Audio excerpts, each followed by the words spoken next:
ตะเวนขึ้นยามเดือนง่ายทึ่งแม่นว่า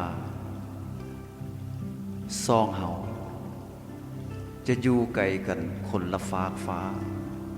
วันเวลาจะแตกต่างกันปานได้ก็ตามแต่ซองหัวใจยังคงมั่นยังคงอยู่ใกล้ชิดกันโดยบ่มีวันที่จะเปลี่ยนแปลงคืนนี้นั่งมือมองนานฟ้าพระจันทร์หุงเหืองใสดาวน้อยใหญ่กระจายหมื่นดวงบนฟ้าจันทราเปล่งแสงเลื่อมเหืองซี่ใส่ซองสาดแสงนวลทั่วท้องบุญพื้นปัตตภีงามเด้คืนนี้เดือนประดับแผ่นฟ้าเคียงคูดวงดาว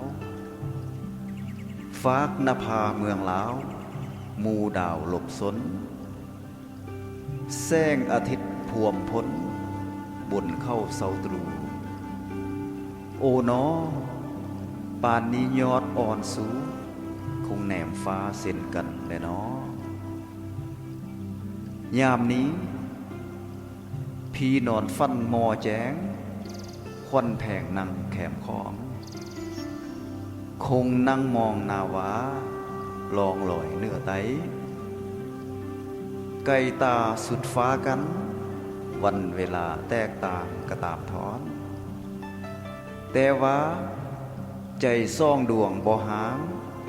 ยังฟังแน่นบ่ขายแทนาฝากดวงใจข้ามโลกเลยลวงไปหาวอนสายลมพัดมาผ่านนาทีไปไกล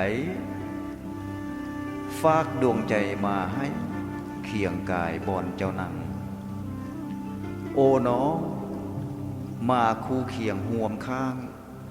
ยามนางเจ้าคิดถึงหันแล้วขอขอบใจที่ติดตามมาฟัง